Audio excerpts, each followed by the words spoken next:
आज स्टार्ट करते हैं हम स्टेट ऑफ मैटर का सेकंड लेक्चर, जिसमें हमको पढ़ना है आइडियल गैस इक्वेशन और उसके ऊपर हमें क्वेश्चंस को सॉल्व करने हैं। ठीक है, तो पढ़ेंगे हमका ideal gas equation. Ideal gas equation, ideal gas equation आई कहां से? देखो, हमको सबसे पहले क्या हुआ कि लॉज दिए, किसने? बॉयल्स ने दिए, चार्ल्स ने लॉ दिया और एवोगाड्रो ने ला दिया, जिसको हम कल डिस्कस कर चुके थे। ठीक है, अब पढ़ेंगे हम उन्हीं लॉ के बेसिस पे या उन्हीं लॉ से निकल के आई थी क्या आइडियल गैस इक्वेशन। तो उसे डिफाइन करते सबसे पहले आइडियल गैस इक्वेशन आई कैसे। तो कौन कौन से लॉ? सबसे पहले बॉयल्स लॉ। बॉयल्स लॉ ये कहता था कि जब टेम्परेचर को कांस्टेंट कर दें तब जो वॉल्यूम होता है वो इनवर्सली प्रोपोर्शनल होता है किसके? प्रेशर के, है ना। जैसे जैसे वॉल्यूम को बढ़ाएंगे प्रेशर क्या होता जाएगा? कम होता जाएगा। ठीक है, फिर आए थे कौन? Charles law. चार्ल्स लॉ ने ये बोला कि यदि हम या हम क्या कर दें, प्रेशर को कांस्टेंट कर दें तो वॉल्यूम जो होगा वो डायरेक्टली प्रोपोर्शनल हो जाएगा किसके? टेम्परेचर के। यही था, ये कब लगाया था? कांस्टेंट टेम्परेचर पे, और ये लगा था कांस्टेंट प्रेशर पे। ठीक है, ये लगा था कांस्टेंट प्रेशर पे। तीसरा आए थे कौन? एवोगाड्रो। एवोगाड्रो ने अपना लॉ दिया। ठीक है, एवोगाड्रो ने लॉ ये दिया कि यदि हम प्रेशर और टेम्परेचर को क्या करते हैं? कांस्टेंट कर दें तब वॉल्यूम जो होगा वो डायरेक्टली प्रोपोर्शनल हो जाएगा किसके? नंबर ऑफ मोल के। जैसे जैसे वॉल्यूम बढ़ाएंगे या नंबर ऑफ मोल जो होंगे वो सेम ऑक्यूपाई करेंगे किसको? वॉल्यूम को। ठीक है, यही था एवोगाड्रो लॉ। यदि तीनों को हम मिक्स कर दें तो इक्वेशन ये बनती है, V जो होगा वो डायरेक्टली प्रोपोर्शनल होगा किसके? टेम्परेचर के, और नंबर ऑफ मोल के इनवर्सली प्रोपोर्शनल हो जाएगा किसके? वॉल्यूम के। यही बनेगा, प्रेशर के इनवर्सली प्रोपोर्शनल हो जाएगा, टेम्परेचर नंबर ऑफ मोल के डायरेक्टली प्रोपोर्शनल हो जाएगा। और जब भी प्रोपोर्शनलिटी का साइन हटता है तो यहाँ पे क्या आ जाता है? कांस्टेंट आ जाता है। ठीक है, तो जो कांस्टेंट आएगा यहाँ पे वो क्या आएगा? R आएगा। तो V इज इक्वल टू हो जाएगा RT इंटू N अपॉन में P। ठीक है, अपॉन में P का इंटू यहाँ करेंगे तो P into V is equal to हो जाएंगे, तो थोड़ा सा जमा लो, N R इंटू में T। ये आती है क्या? Ideal gas equation. इसे बोला जाता है क्या? Ideal gas equation. जहां पे P को मतलब होता है, P का मतलब होता है क्या? प्रेशर। ठीक है, V का मतलब क्या होता है? वॉल्यूम। N का मतलब होता है नंबर ऑफ मोल, और T का मतलब होता है क्या? टेम्परेचर। इसको लेना है केल्विन में, वॉल्यूम का लेना है लीटर में, और प्रेशर को लेना है एटी। ठीक है, इस तरीके से रखते हैं कि यूनिट को, और ये डिफाइन होती है क्या? Ideal gas equation.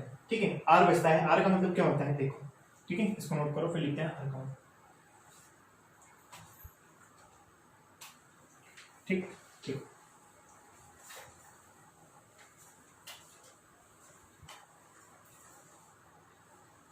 R का मतलब होता है यूनिवर्सल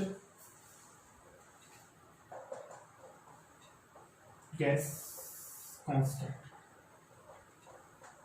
जिसकी value R equal to 0.0821 litre atmosphere upon में पर मोल पर केल्विन होता है। ठीक है, इसको भी निकाल सकते हैं। एक स्टेटमेंट से निकलता है कि कोई भी गैस को, ठीक है, किसी भी गैस को अगर हम F3 पे रखते हैं तो उसका अगर 1 मोल ले हम गैस का, तो वो कितना वॉल्यूम को ऑक्यूपाई करता है? 22.4 लीटर को। ठीक है, लिख देते हैं 1 mole of any gas at STP occupies 22.4 litre. इस स्टेटमेंट से हम निकाल सकते हैं किसकी? R की वैल्यू। देखो, इक्वेशन STP की बात करेंगे ना, STP का फुल फॉर्म होता है स्टैंडर्ड टेम्परेचर और प्रेशर, जहाँ पे टेम्परेचर की वैल्यू होती है 27 डिग्री सेल्सियस, या इसको बोल देते हैं कितना? 300 केल्विन, और प्रेशर जो लेते हैं यहाँ पे हम लेते हैं 180। अगर इसी वैल्यू को रख दे तो हम क्या निकाल सकते हैं? R की वैल्यू। कैसे? PV is equal to NRT से। प्रेशर कितना रखना हमको? 1 atm। वॉल्यूम जो ऑक्यूपाई करता है कितना होता है? 22.4। कितने मोल गैस? 1 मोल गैस। R की वैल्यू हमको निकालनी है और टेम्परेचर रख देना कितना? 300। इसी वैल्यू को जब तुम पूरा सॉल्व कर लोगे तो निकल के आ जाएगी किसकी? R की वैल्यू। ठीक है, और उसकी यूनिट भी क्या जाएगी? वॉल्यूम रखेंगे लीटर में, इसकी यूनिट हो जाएगी एटमॉस्फेयर में, इसकी यूनिट हो जाएगी मोल में, और इसकी हो जाएगी क्या? केल्विन में। तो मोल पर केल्विन आ जाएगा, ऊपर क्या आ जाएगा? Litre into atmosphere. ठीक है, तो इसी पूरे को सॉल्व करेंगे तो R की वैल्यू आती है 0.0821 लीटर एटमॉस्फेयर मोल। ठीक है, आर की और भी यूनिट्स होती हैं जिसकी वैल्यूज को हम ज्ञात करते हैं, ठीक है। तो ये हो गया आर की वैल्यू, जिसकी मतलब होता है क्या, यूनिवर्सल गैस कांस्टेंट, ठीक है। नोट करो, उसके बाद में दूसरी कुछ यूनिट सॉल्व करते हैं।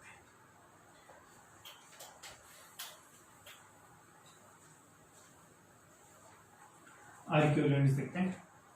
आर बराबर होता है 8.31 जूल मोल पर केल्विन, और एक और यूनिट होती है 8.31 इंटू 10⁷ अर्ग पर मोल केल्विन, और यूनिट होती है 2 कैलोरी पर मोल केल्विन, ठीक है। इन यूनिट्स का भी यूज होता है कहाँ पे, आर की वैल्यू रखने में। लेकिन यहाँ जब हम गैस की बात कर रहे हैं तो गैस के अंदर जितनी भी यूनिट्स को रखनी है कौन से रखना है हमको, 0.0821 यूनिट को, ठीक है।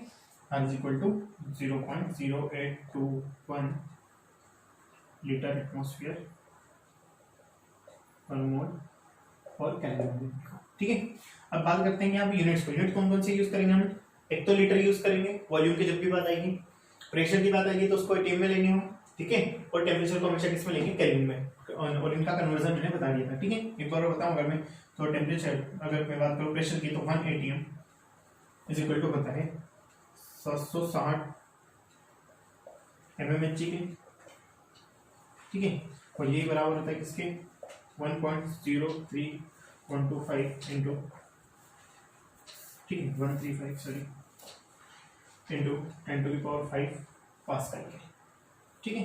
इसी से क्या कर सकते हैं, देखो क्लियर सीधी सी बात है, अगर mmHg में प्रेशर दिया हो और एटीएम में कन्वर्ट करना हो तो किससे डिवाइड कर दो, 760 से डिवाइड कर दो। अगर पास्कल में प्रेशर दिया और एटीएम में कन्वर्ट करना हो तो कौन सी यूनिट से डिवाइड कर दो, इससे डिवाइड कर दो, ये वाली वैल्यू से डिवाइड कर दोगे तो किसमें कन्वर्ट हो जाएगा, एटीएम में कन्वर्ट हो जाएगा, ठीक है। इस तरीके से क्या कर सकते हैं, प्रेशर को कन्वर्ट कर सकते हैं, ठीक है। चलो नोट कर लो। हाँ, टेम्परेचर की बात सभी को पता होगा, केल्विन इज इक्वल टू कर देंगे डिग्री सेल्सियस प्लस में 273, ठीक है। तो क्या कन्वर्ट हो जाएगा, ये केल्विन में आ जाएगा टेम्परेचर, ठीक है। नोट कर,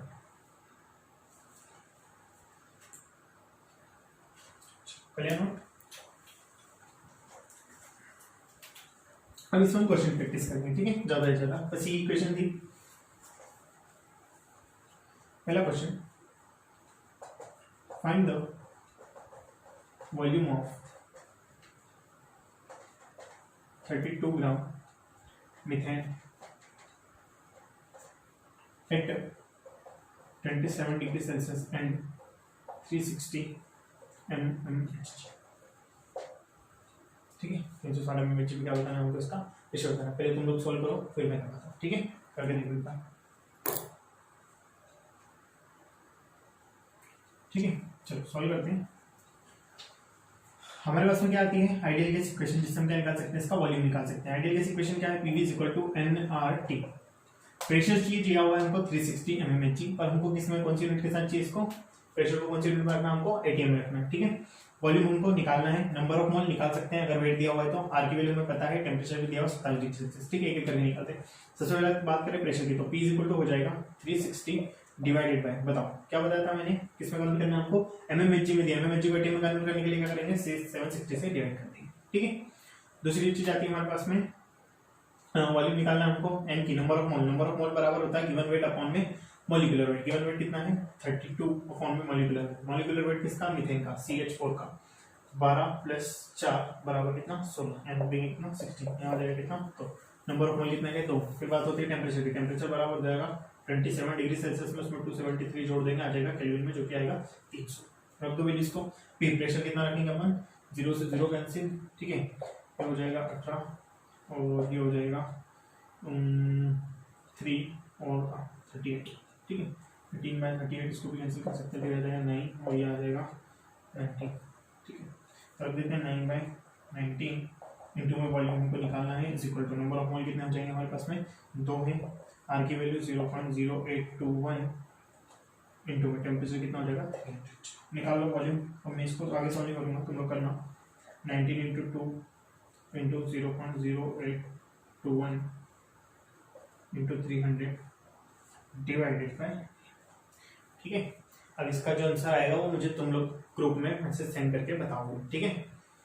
मुझे पता चलेगा कि कौन लोग लेक्चर देख रहे हैं और कौन लोग नहीं देख रहे हैं, ठीक है। नोट कर लो, फिर नेक्स्ट क्वेश्चन करते हैं, ठीक है। तो नेक्स्ट क्वेश्चन है मेरे पास में, फाइंड द प्रेशर लिखा, find the pressure exerted by 14 gram nitrogen eight 127 degree Celsius in a container of 10 litre. ठीक है, 10 लीटर के कंटेनर के अंदर 14 ग्राम नाइट्रोजन गैस को हमने 127 डिग्री सेल्सियस टेम्परेचर के ऊपर रखा है, तब हमको बताना है कि वो उसके अंदर कितना प्रेशर लगाएगी। ठीक है, तो प्रेशर और वॉल्यूम में रिलेशन के लिए क्या लगाते हैं, ideal gas equation PV is equal to NRT. ठीक है, क्या निकालना हमको, प्रेशर निकालना है, वॉल्यूम हमको गिवन है कितना दिया हुआ 10 लीटर, नंबर ऑफ मोल अगर वेट दिया हुआ गैस का तो हम निकाल सकते हैं।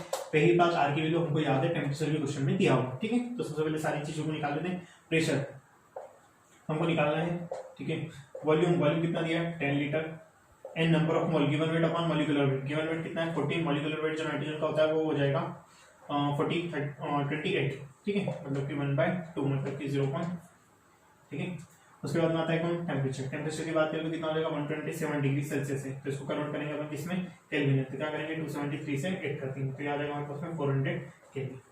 क्योंकि वैल्यूज को प्रेशर निकालना है, वॉल्यूम हमारे पास में कितना 10 है इक्वल टू n 0.0821 इनटू में आर नंबर ऑफ मोल क्रॉप, नंबर ऑफ मोल कितना जाएगा 0.5 इनटू टेम्परेचर कितना आ जाएगा यहाँ पे 300। ठीक है, चलो सॉल्व करें इसको, 10 से 0 क्या हो जाएगी, कैंसिल हो जाएगी, फिर पॉइंट का इंटू कर देंगे, सॉरी यहाँ टेम्परेचर कितना रखना आपको 400 रखना है, तो 4 का 0.5 में इंटू करेंगे तो कितना हो जाएगा 2 हो जाएगा। ठीक है, 20, तो ये आ जाएगा 0.0821 इंटू में 20 पॉइंट का इंटू कर देंगे तो आ जाएगा 0.821 इंटू में 2 से करेंगे तो 4.416 1.642 एटमॉस्फेयर। ठीक है, आंसर आएगा। इस तरीके से क्या करेंगे सभी इसके क्वेश्चन को सॉल्व। ठीक है, आपका तो नेक्स्ट क्वेश्चन है हमारे पास है an unknown gas of mass 12 gram, जिसका मोलर मास कितना है, molar mass 120 gram, is kept in a close vessel at 1 atm at T degree Celsius. If we increase temperature by 10 degree Celsius, pressure rise by 10%, find T. T की वैल्यू में बताना है। किसी अज्ञात गैस को हमने जिसका मास कितना है 12 ग्राम है और उसका मोलर मास कितना है 120 ग्राम है, जिसको हमने एक बंद वेसल में, बंद पात्र के अंदर क्या हुआ रख दी, किस ताप पे, 1 atm ताप पे और T डिग्री सेल्सियस ताप पे। यदि हम उसके टेम्परेचर को 10 डिग्री सेल्सियस से बढ़ा देते हैं तो उसका प्रेशर जो होता है वो 10% बढ़ जाता है, तो हमको बताना है कि उस टी की वैल्यू क्या होगी। ठीक है, तो दोनों कंडीशन को अप्लाई करते हैं। पहली कंडीशन है हमारे पास में Pv इक्वल टू nRT से, पहले प्रेशर कितना था इनिशियली उसका 1 atm था इनटू वॉल्यूम। ठीक है, वॉल्यूम को हम मान लेते हैं कितना V, क्लोज वेसल दिया है क्योंकि उसमें वॉल्यूम चेंज नहीं होता। तो बात रही नंबर ऑफ मोल की, नंबर ऑफ मोल चाहे तो निकाल सकते हैं लेकिन यहाँ पे नंबर ऑफ मोल चेंज नहीं होंगे। ठीक है, क्लोज वेसल के अंदर कभी भी नंबर ऑफ मोल चेंज नहीं होते, तो हम इसकी वैल्यू को यहीं रख लेते हैं। आर की वैल्यू भी कांस्टेंट है तो आर ही रखते हैं। टेम्परेचर की बात करें, टेम्परेचर कितना लगाता हूं मैं T डिग्री सेल्सियस, मतलब T रख रहे हैं हम डिग्री सेल्सियस में प्लस लगा देते हैं तो शुद्ध होता है, क्यों, क्योंकि हमें केल्विन में कन्वर्ट करना है उसको। दूसरी कंडीशन अप्लाई करते हैं फिर से, P प्रेशर कितना हो गया 10% से बढ़ गया, मतलब कितना हो जाएगा 1.1 हो जाएगा, 1 का 1% कितना आ जाएगा 0.1, जिसको ऐड करेंगे तो कितना 1.1। वॉल्यूम तो अभी भी यही रहेगा क्योंकि क्लोज वेसल है, नंबर ऑफ मोल उतने ही रहेंगे, आर की वैल्यू कितनी रहेगी इनटू में टी क्या हो गया 10 डिग्री सेल्सियस हमने बढ़ाया था, तो कितना हो जाएगा T + 10 + 270। ठीक है, वॉल्यूम से वॉल्यूम कैंसिल हो जाएगा, एनआर से एनआर भी क्या हो जाएगा कैंसिल हो जाएगा। ठीक है, इन दोनों इक्वेशन को जब हमने डिवाइड किया, ठीक है, तो बचेगा 1 अपॉन में 1.1, या एक काम करो 1.1 का इंटू इधर कर दो, इसका इंटू इधर कर दो, तो ये हो जाएगा 1 इंटू में T + 10 + 273 अच्छा 10 को भी ऐड कर देंगे तो अपन कितना होगा 283, और इधर हो जाएगा 1.1 इंटू में आ जाएगा T + 273। ठीक है, ऑप्शंस को मैं बता रहा हूँ, उसके बाद में इनको सॉल्व करते हैं। चलो इसको इंटू करेंगे तो कितना कितना बचेगा, T के बचेगा T = T + 283 हो जाएगा 1.1 का इंटू करेंगे तो हो जाएगा 1.1 T प्लस में 1.1 का 273 में इंटू करेंगे तो हो जाएगा 300.3। ठीक है, अब 23 इधर जाएगा क्या हो जाएगा माइनस का 1.1 आ जाएगा इधर, तो T - 1.1 T हो जाएगा 3003 - 283। इसमें से इसको माइनस करेंगे तो बचेगा माइनस का 0.1 T = 17.3। ठीक है, और माइनस पॉइंट हटाएंगे तो कितना लग जाएगा 0.2 कर देंगे तो T हो जाएगा माइनस का 173, और यूनिट कौन सी आएगी डिग्री सेल्सियस। हमने T को क्या माना था यहाँ पे डिग्री सेल्सियस में माना। ठीक है, क्योंकि 273 तो वहाँ पे कैंसिल हो चुका है, तो आंसर जो आएगा हमारा कितना आएगा माइनस का 173 डिग्री सेल्सियस। ठीक है,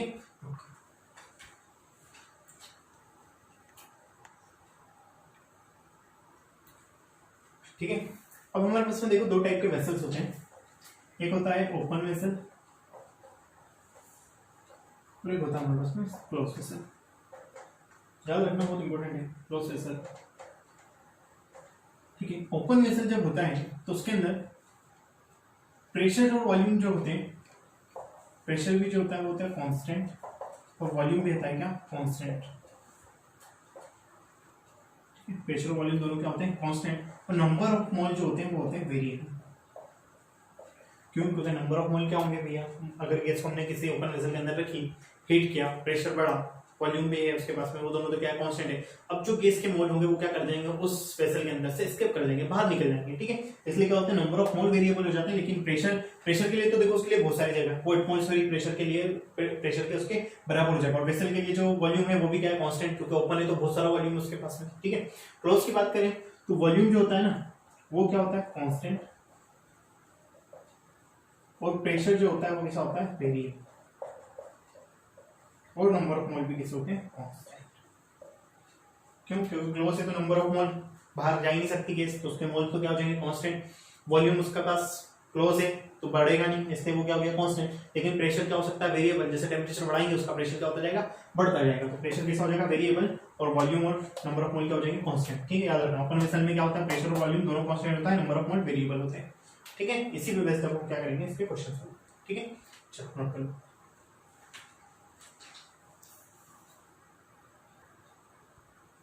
ठीक है, तो नेक्स्ट क्वेश्चन है हमारे पास में, an open vessel contain air at 27 degree Celsius if we heated this air. ठीक है, 1/3 एयर एस्केप्स। ठीक है, find the temperature up to which air is heated.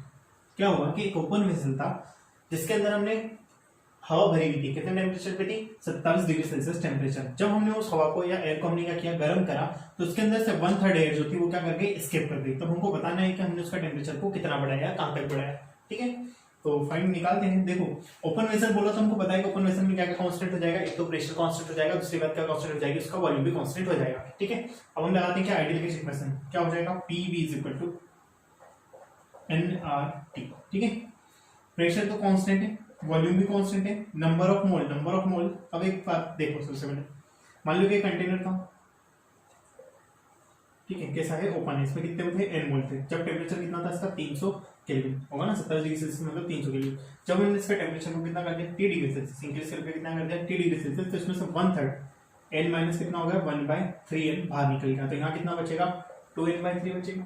नहीं होगा, n मोल थे, n मोल में से कितने गए 1/3 जो थे उसके निकल गए, तो माइनस कितना कर दिया हमने 1/3n किया, तो बचेगा कितने मोल होगा 2n/3। ठीक है, ये हो गई हमारी का final condition. Initial condition PV बराबर कितना हो जाएगा n इंटू में R इंटू में टेम्परेचर कितना था 300 था। बाद में अगर बात करें हम तो प्रेशर तो वही था, वॉल्यूम भी उतना ही रहेगा कांस्टेंट। नंबर ऑफ मोल की बात करें तो कितना हो गया हमारे पास में 2n/3 इंटू में R इंटू में टेम्परेचर हमको फाइंड करना।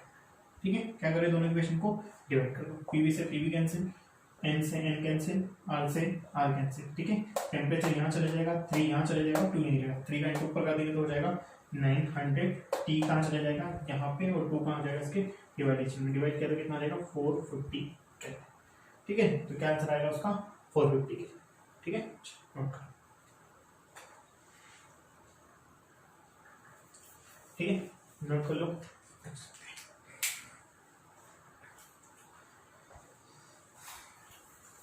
अब पढ़ते हैं एब्सोल्यूट डेंसिटी क्या होता है।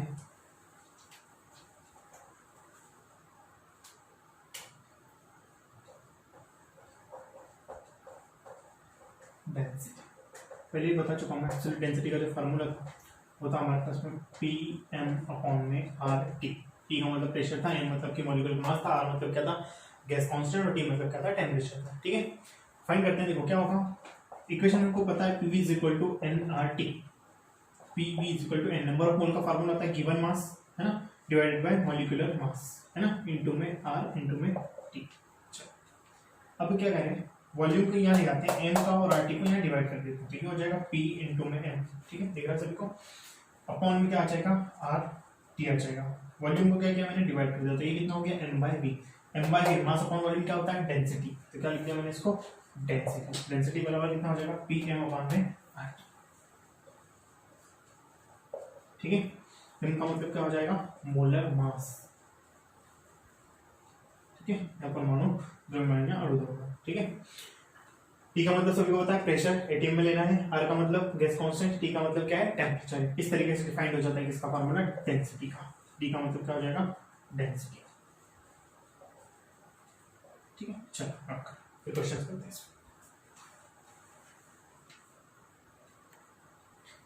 नोट कर लिया, क्वेश्चन करते हैं।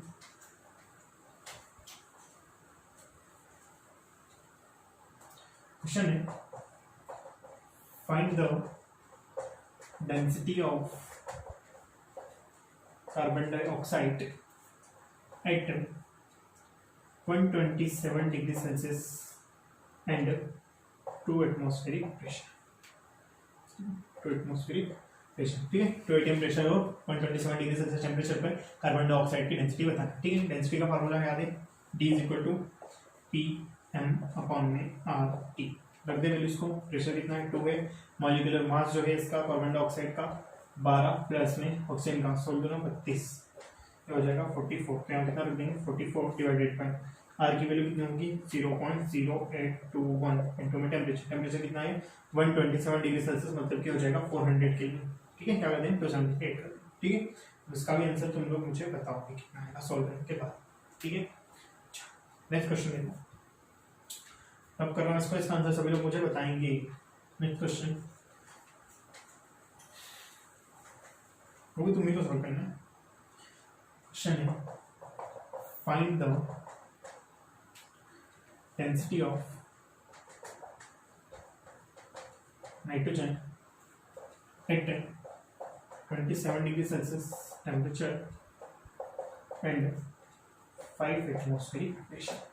ठीक है, अच्छा इसका भी तुम लोग मुझे बताओगे सॉल्व करने के बाद, पूरा सॉल्यूशन इसका मुझे सेंड करोगे। ठीक है।